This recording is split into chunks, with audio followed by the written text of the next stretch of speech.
Today's podcast episode is brought to you by Hodinkee Insurance, a new venture partnering both Hodinkee and Chubb, two industry leaders in their respective fields. Hodinkee Insurance is a refreshing new way to protect the timepieces we enjoy and collect. It's a true game changer in that it was designed by watch enthusiasts for watch enthusiasts, and it makes the process of insuring your watches as simple as possible by eliminating the typical pain points that can make insurance such a headache.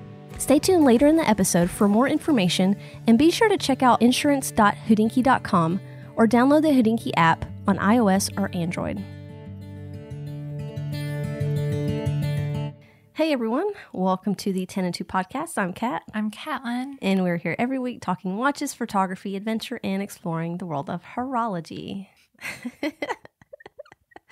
Why can't we be serious for 2 seconds? Because that wouldn't be us. I know. I feel like we're very silly. authentic in the fact that we don't take this super seriously. No, we don't. And it doesn't help that, like, I'm sitting across from you, so I see your head, like, kind of bob side to side as you list all the things that we talk about.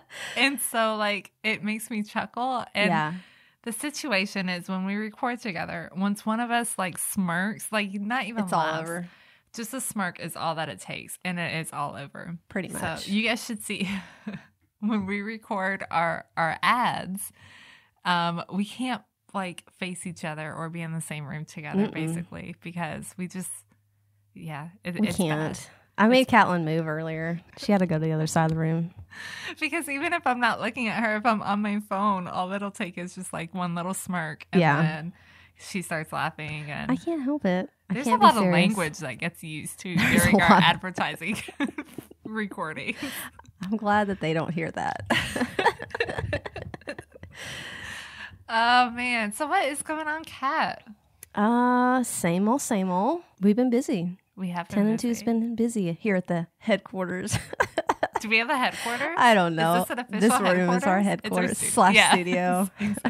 Whatever it is. We should get a really formal like entrance sign to put on the front door. Like, I know. I want to have like a little on-air sign. That would be so cool. And then Jonathan. Not that it matters. Recording. I need it downstairs. Yes. That's what I need. We need a button that we can flip that turns on a recording downstairs, so he knows. That would be recording. actually very useful. Because we finished recording and then like it's 45 minutes later and he sends a text like, hey, are you guys done yet? Poor guy. He's trying to be quiet. I really want to like watch TV or like move around the house. Yes. This creaky old house of ours. Oh man. No, I'm doing good. How about you? Doing very well. Yeah. All things considered. So you are about to go on a trip. I am. Which by the time this episode comes out, I'll be gone. Yeah. Bye. Be in a plane. Very excited. I'm excited for you. Yeah. Not anywhere like super fancy. I'm going to Colorado, but a It'll couple be of days. Yeah. Just get away in the mountains. Yeah. And I miss it. The mountains are calling. the mountains are calling. But we have an exciting show today because we're going to review a watch that was pretty controversial on our show, even though it really wasn't.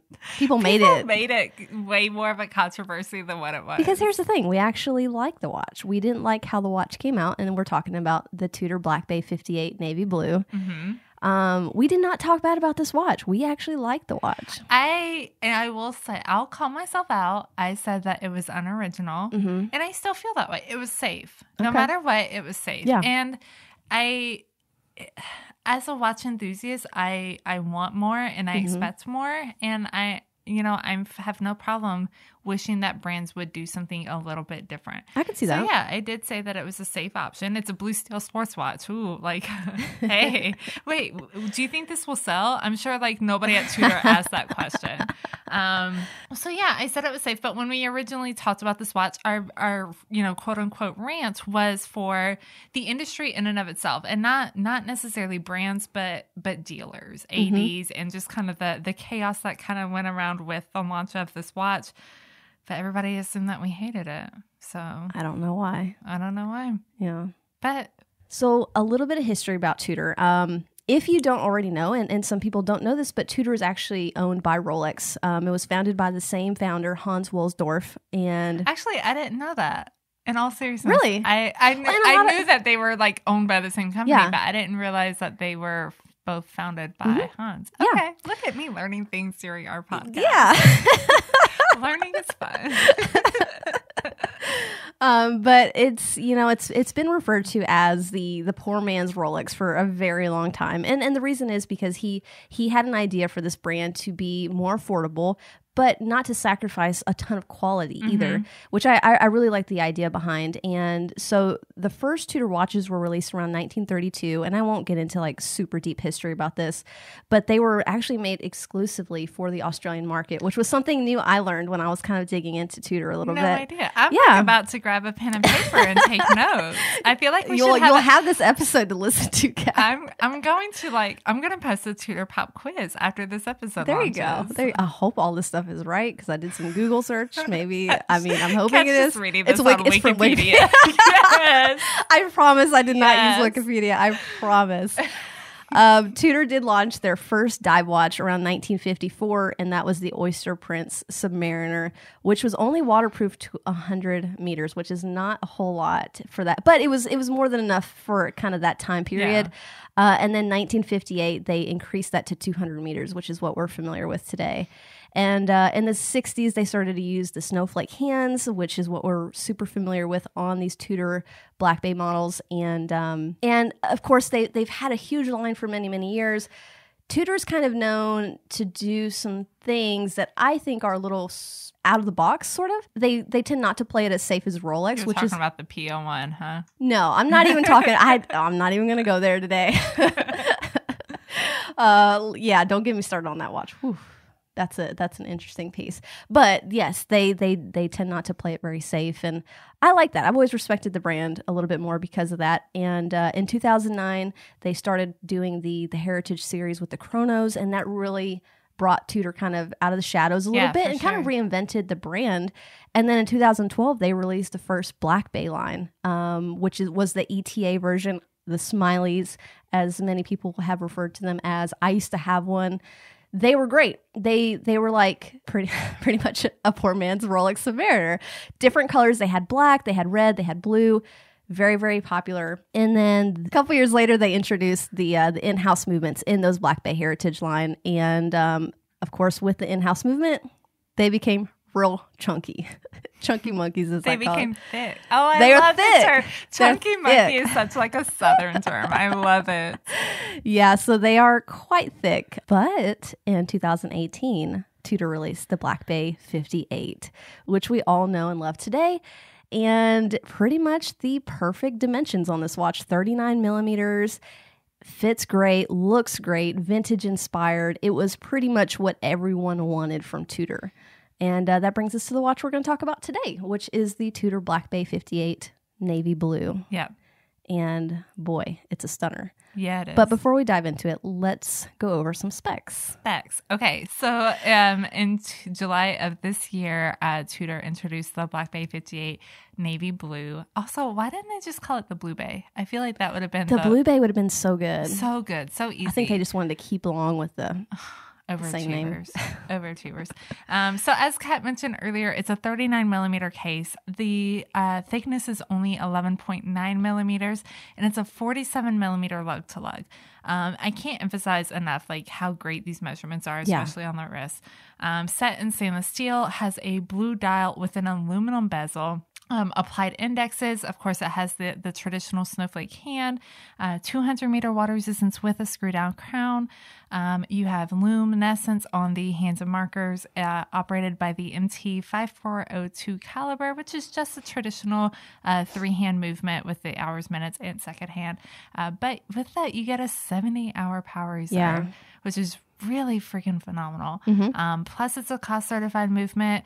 One of the things that I do really like about this watch, of course, because I'm a fan of all brush watches, is that it is all brushed with a very few highlights of high polish, just as a nice little accent. And available on the strap.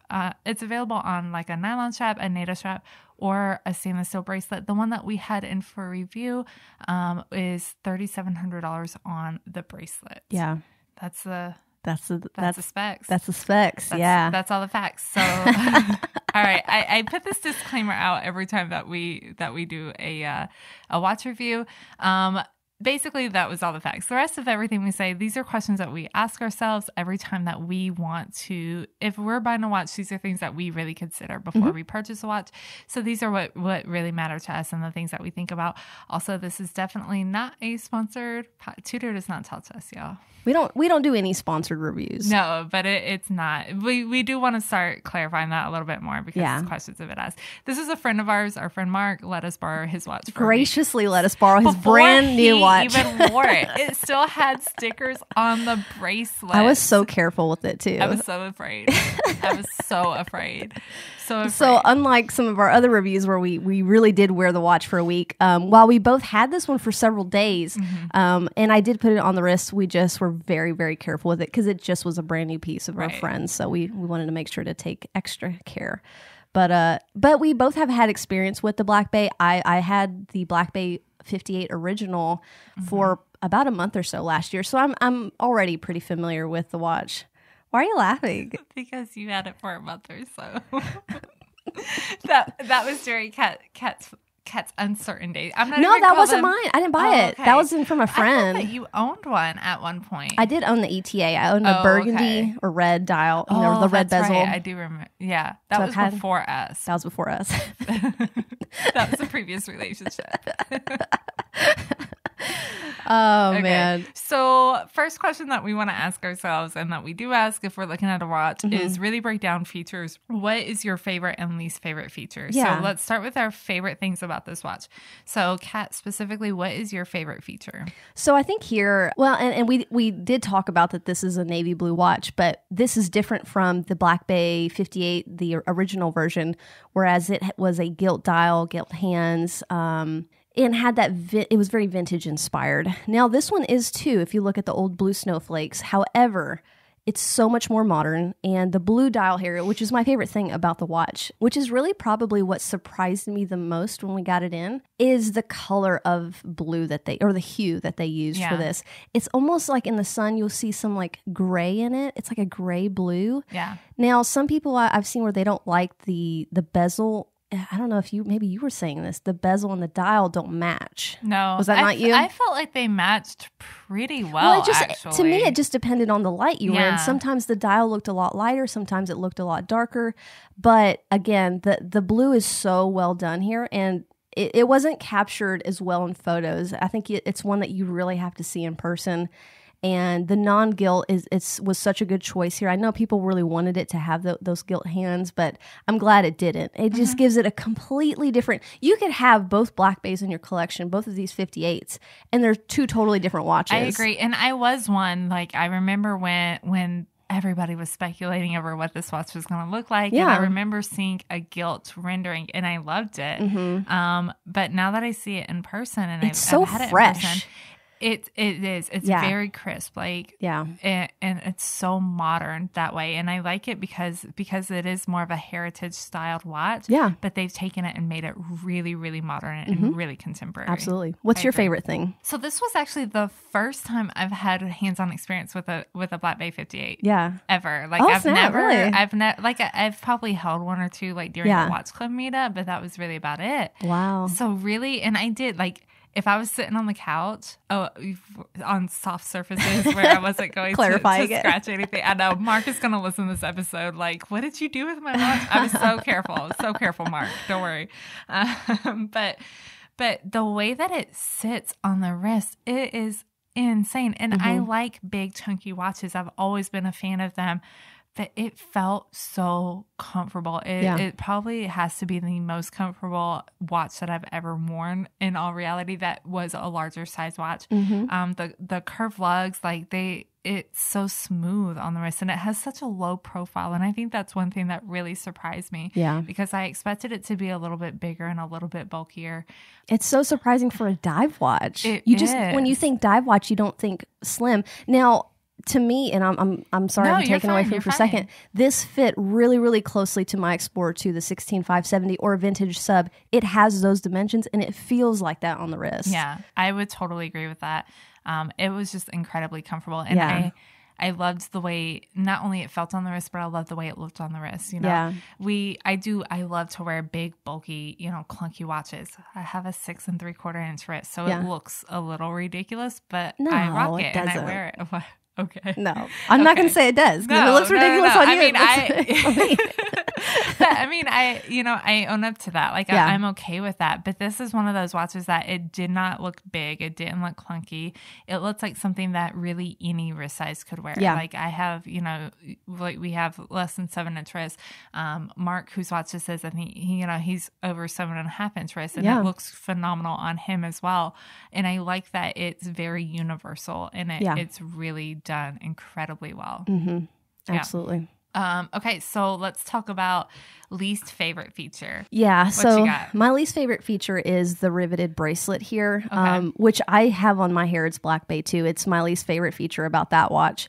I don't like the faux rivets that they put in the bracelet, and I think it would be, I had the Black Bay ETA that didn't have it, and I loved it so much better. Mm-hmm. That being said, it doesn't throw me away from the vibe of the watch. It's not my favorite thing about it. Yeah, no, I could agree. It's something that you don't really notice fake. and you it's don't like pay it's attention to. Not even a real rivet. It doesn't add anything to the watch, and I think it would look aesthetically a little bit more pleasing if it was just clean. So which would you prefer more, faux Tina or faux rivets? Oh, the faux rivets over the faux Tina. And people have asked me that about the Harrods too, because the Harrods does have a little faux Tina to the loom, but it's not much at all. It's like it's very, very subtle. For sure. Yeah. What about you? What's your least favorite thing? Aluminum bezel.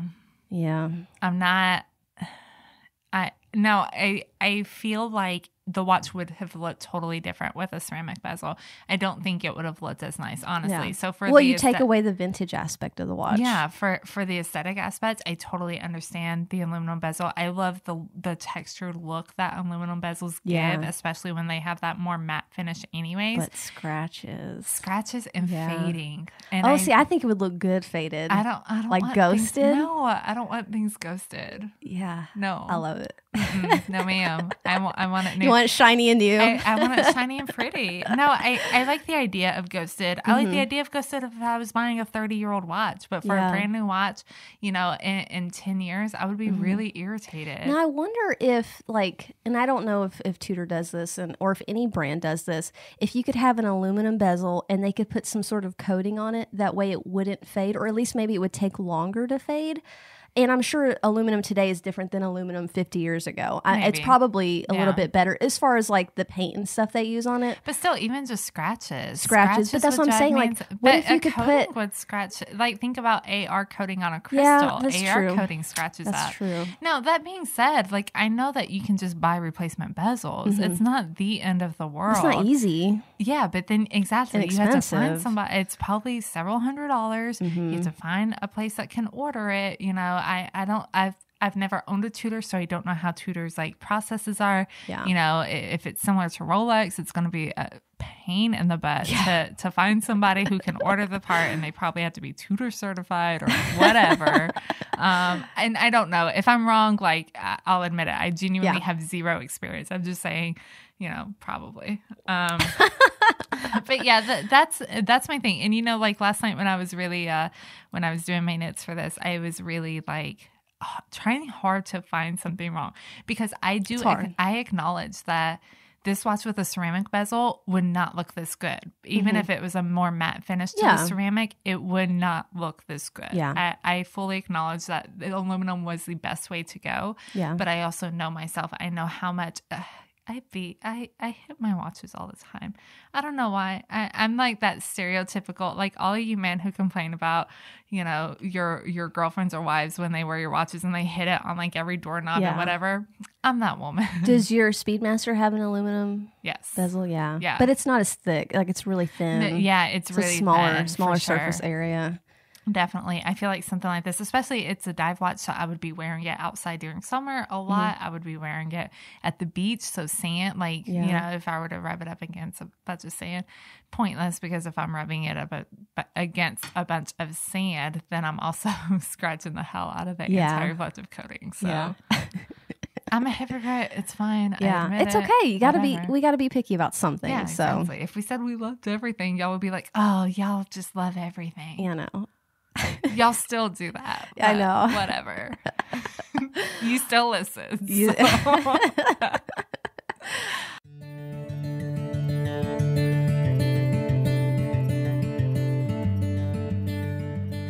And now a word from today's sponsor. Hodinkee, the preeminent resource for all things watches, has recently announced a new venture, Hodinkee Insurance. Created in partnership with Chubb, the world's premier insurer of valuable collectibles, Hodinkee Insurance is a game changer in how you protect the watches you love.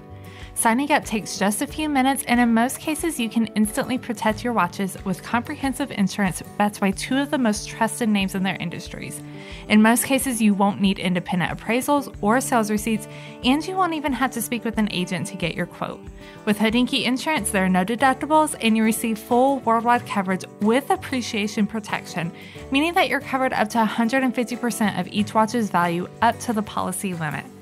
Hodinkee Insurance is available to U.S. residents in all 50 states. Visit insurance.hodinkee.com or download the Hodinkee app for iOS or Android to learn more and sign up today.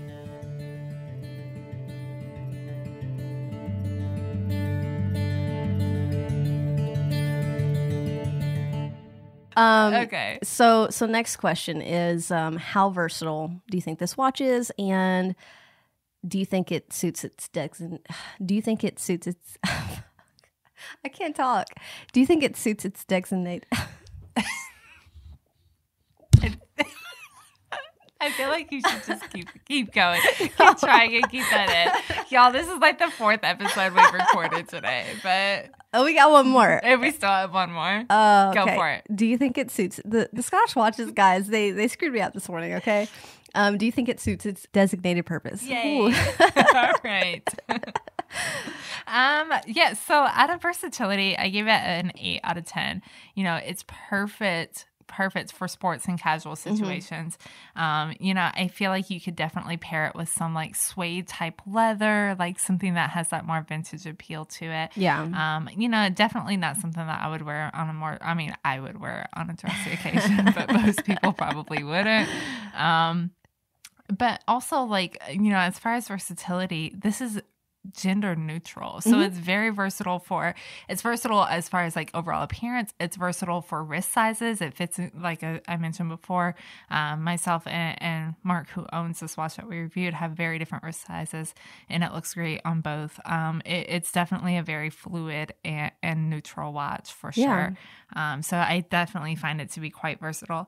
And yeah, I mean, for a dive watch, it gives me everything that I would want, honestly. The lume is insane. It's so good. And I've been a hater of the snowflake hand for a long time. I don't know that I've publicly come out about it, but I have been a hater of it. And it's pretty freaking cool, actually. It is cool. So yeah, my bad, y'all.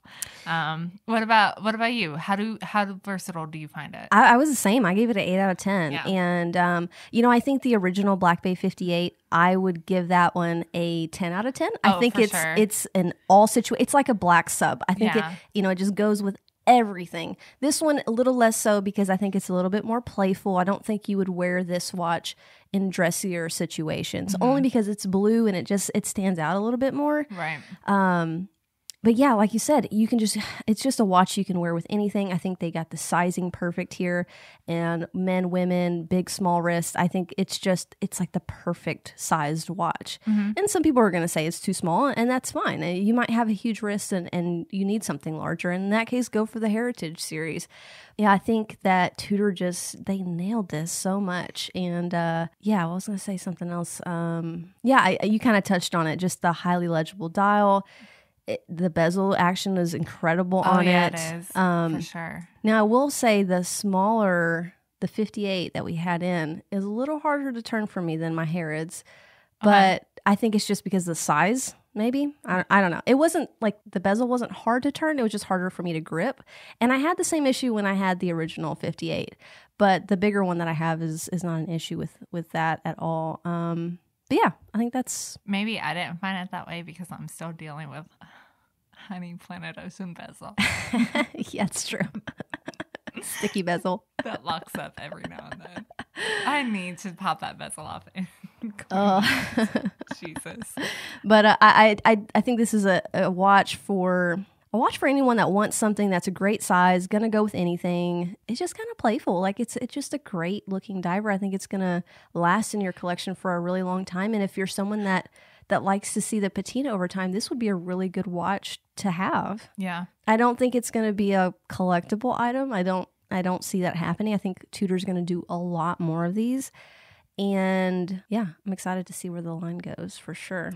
Well, speaking of that, just like total sidebar, what if you could design a Black Bay 58? What would you do?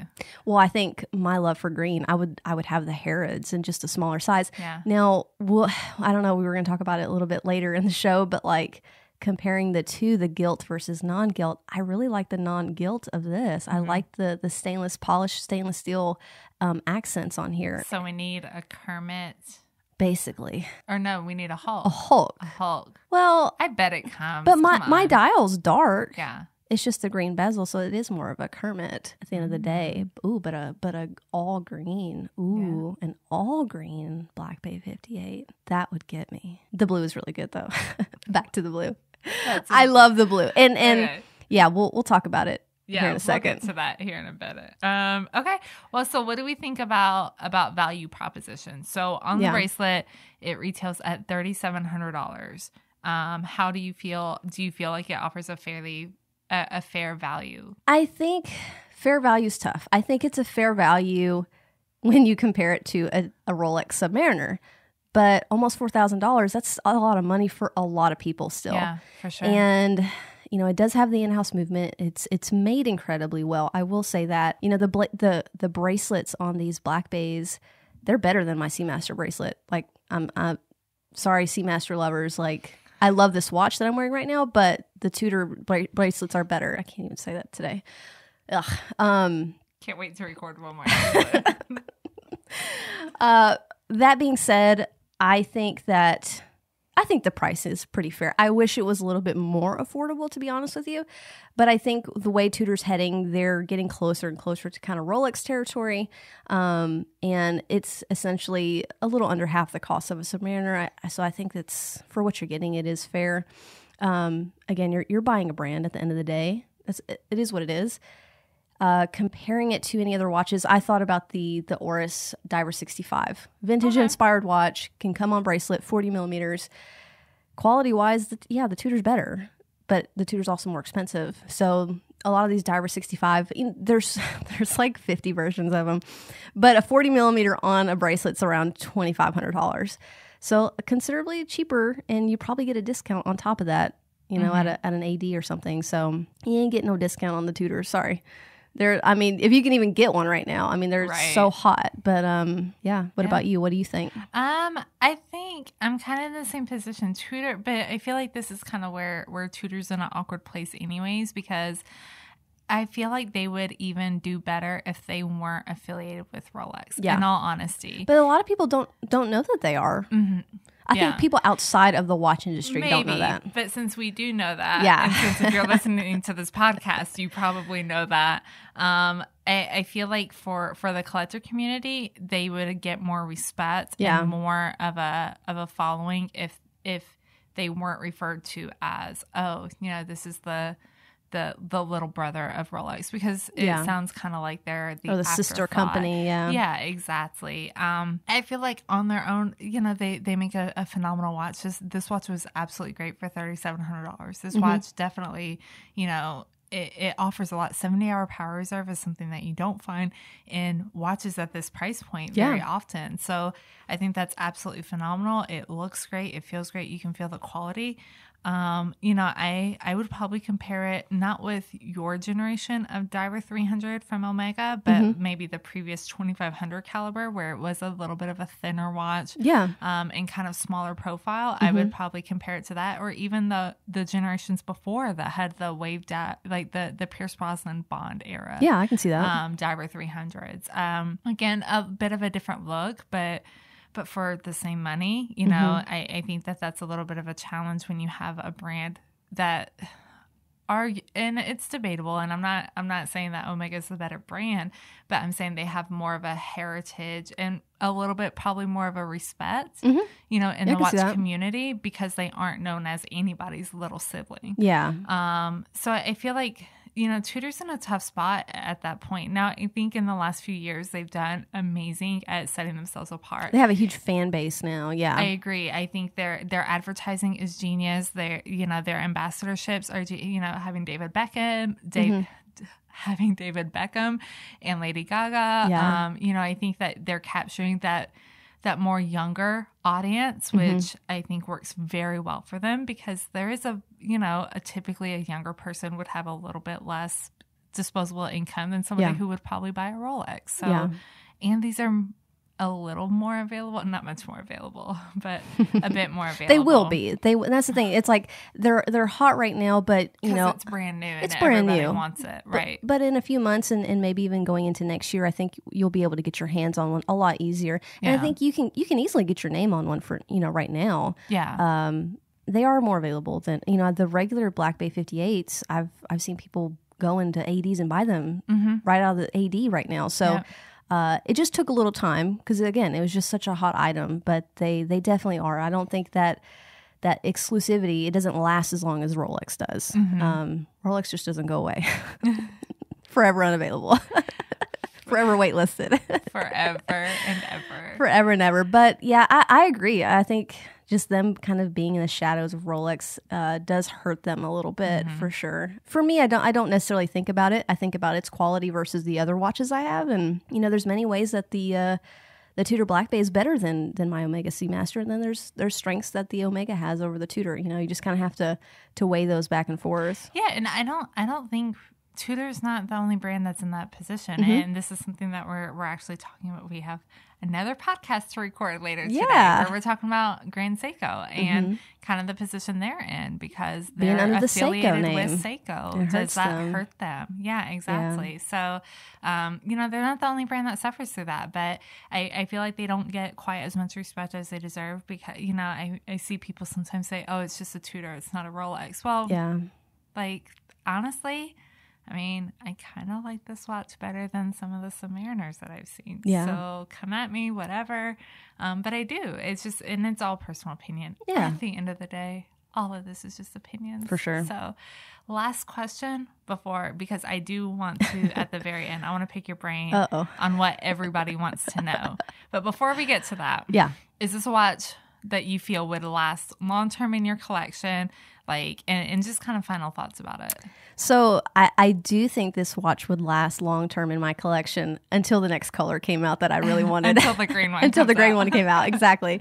No, it's stunning, and yeah, comparing it to the other Black Bay 58, it's so fresh, it's so new. It doesn't feel vintage. It feels like a new dive watch, and I really, really loved it. I did, and I think this would be a watch that I could keep in my collection, and honestly, I would wear quite a bit.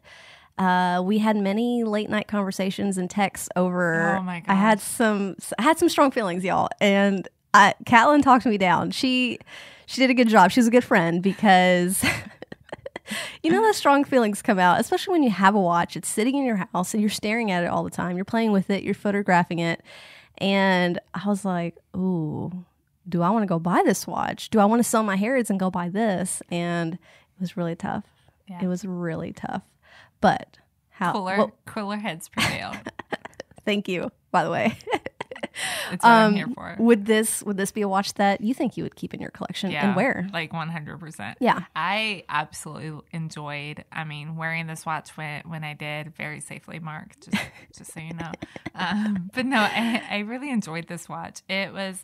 And again, it was my first experience with a Black Bay 58. So, it's worth the hype. I've heard people hype up the Black Bay 58 all the time. And, I'm like, okay, yeah, it's a beautiful watch. They look great. But actually having it on the wrist and feeling just how amazingly comfortable it is, it's definitely well worth the hype. And I'm going to disagree with you. I would go with the gilt dial over the blue. I'm not saying I wouldn't take the blue. What do you mean? If I you said you prefer the blue over the gilt. Yeah. And I do. I like how modern and sexy the blue is, but I kind of. You think you'd go with the black? I think I'd go with the black. Like right now, if you had to pick a 58? If I had to pick a 58, I'm going with the black and the gilt. I don't have anything black and gilt in my collection. That's true. I just think I think you like the gilt a little bit more than I do too. Yeah. I mean, I think, well, yeah, because we've had the Manta in for just so. Well, I bought the Manta and I ended up selling it because just the gilt wasn't for me. Yeah. I mean, I don't mind it. Well, that and the on the Manta, you had that really high polished dial. And I feel like with the Black Bay 58, you have the more matte dial. So the gilt kind of gets sustained out on its own against the matte. With the Manta, it's high polished and gilt. And I think that would be too much for sure. But I think that's the route that I would go. Not again, I would not kick the blue out of bed. Like, I'll take it, trust me. Like, I have no problem taking it. It's absolutely stunning. It really is. And yeah, like, I'm very picky about blue, and this is a really great. It's such a good. It's like a Smurf blue almost, and not Rolex Smurf, not Rolex, but the actual like an actual Smurf, like an actual Smurf, like an actual. Yeah, it's an incredible blue. Like, it's very playful, and the watch is just so good looking. The coin edge bezel to me just is fantastic. Yeah. I love it. I think I was never wowed by the Black Bay 58, the OG. It was a great watch, but it was just like, it didn't wow me like it wowed. This one wowed me. Like, when I saw it, I just could not stop staring at it. We texted about buying this watch so many times. Like, both of us were like ready to commit to buying one of these. Basically watches. telling each other no, like, don't do it, don't do it, don't do it. All right. So I'm going to ask the question that both myself and a lot of Instagram would like to know.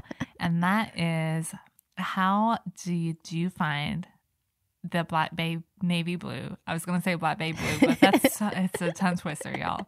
How did you find it compared to your Harrods?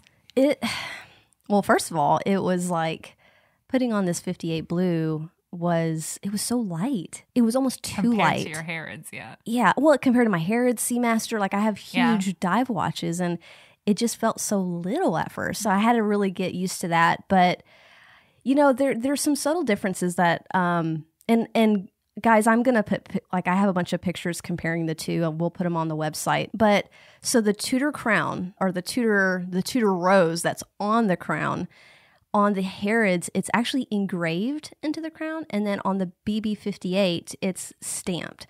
Oh. I think the stamp looks a little more cheap. It doesn't look as nice as the engraving on the Harrods edition. So that was something subtle that I noticed between the two. Also, the crown action. So the tolerance is tighter on my Harrods. There was some wiggle room on the BB58 that we had. Just was a little bit looser, not as tight. The winding wasn't as smooth either. Really, there shouldn't be a whole lot of differences between the two. They're the same watch.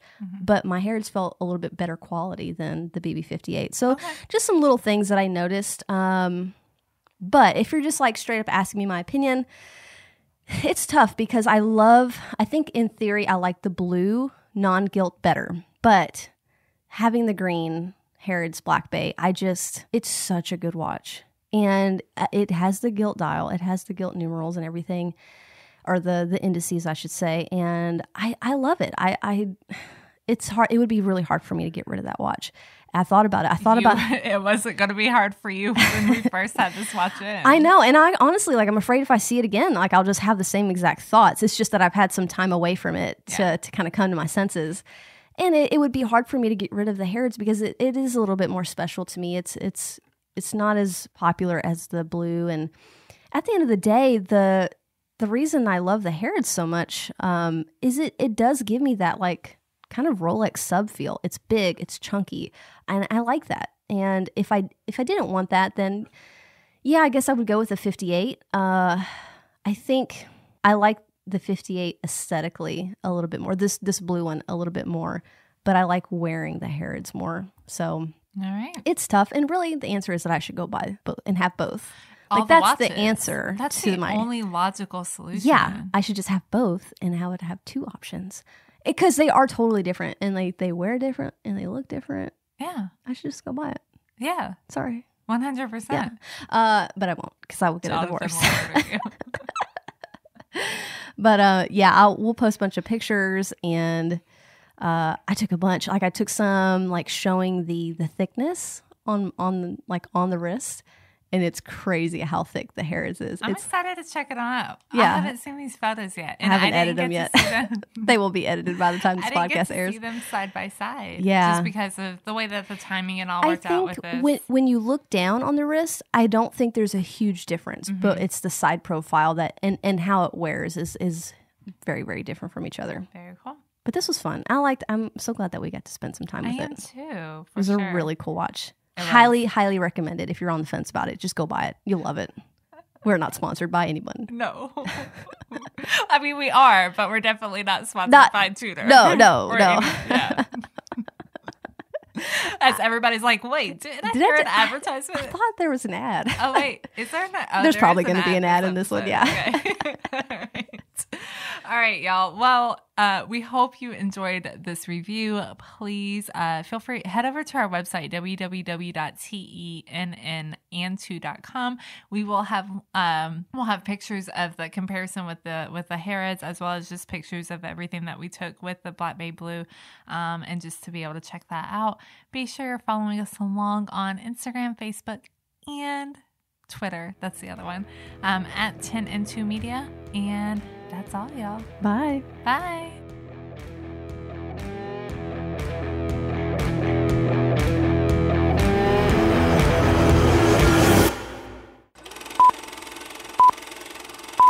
Would you pull your mic a little bit closer to you? Yeah. Yeah. I think it sounds really good. Like okay. The closer like you really, really that close. is like, good. Oh yeah. That's really okay. good. All yeah. right. Basically nose to what is this called? I can't wait. Okay. That will be edited. Or I'll just leave it in.